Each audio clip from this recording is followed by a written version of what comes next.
Good morning guys! So, for today's video, plan kong palitan si Pluto na nakasabit sa aking bagels. So, plan kong ilagay ito si baby Bow Wow baby. Ayan. And ang napili kong color, actually, meron akong 1, 2, 3, 4, 5 piraso dito. Pero na-open ko na kasi si pink. And then, wala na si blue. So, plan ko si green. Ayan, this one. Plan ko ilagay si green para match dito sa ating long champ. By the way, etong long champ ko is small long handle. So, eto si Pluto yung kanyang nakasabit. Palitan natin. Pang ano lang ba? Pampagood vibes. Tinignan ko na to. Binuksan ko na to. And, ayan na siya. Green siya. So, apple green. Magmamatch siya dito sa ating apple green din na ano, na long chop. Ayan, open natin. Sana. May available pa ako nito ha.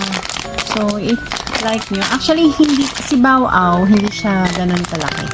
Hindi siya katulad nila, ano,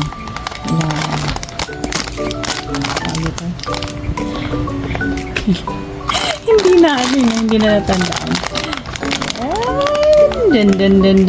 Dun. Wow, you're so pretty. Ayan siya. Ayan ang kanyang inclusion. Meron siyang, anong tawag dito? May pa-headband. Pantakip sa mata siguro to, no? Hindi. Headband yan. Headband. Tapos may bib siya. Baby kasi eh. Ayan. And, meron siyang dede. May dede. So, meron din ako mga damit dito. Pwede nating ano yun. Pwede nating gamitin. Para sa kanya. Pero, medyo malaki yun. Ayan. Tignan natin. Lagay natin yung kanyang pacifier.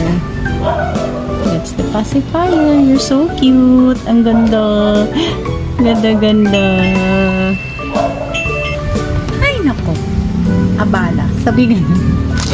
So, ayan. Lagay na natin siya. Excited na ako. So, pwede nating ilagay doon. Match din siya kasi gold yung hardware. Tanggalin na natin si Pluto baby. Actually, si Pluto, ano ko to? Matagal ko na to. Kaya, tingnan nyo naman itsura nyo. Dirtiness na siya. So, si ating Bow Wow, sabit natin ngayon. Siya na magiging charm ng ating bag.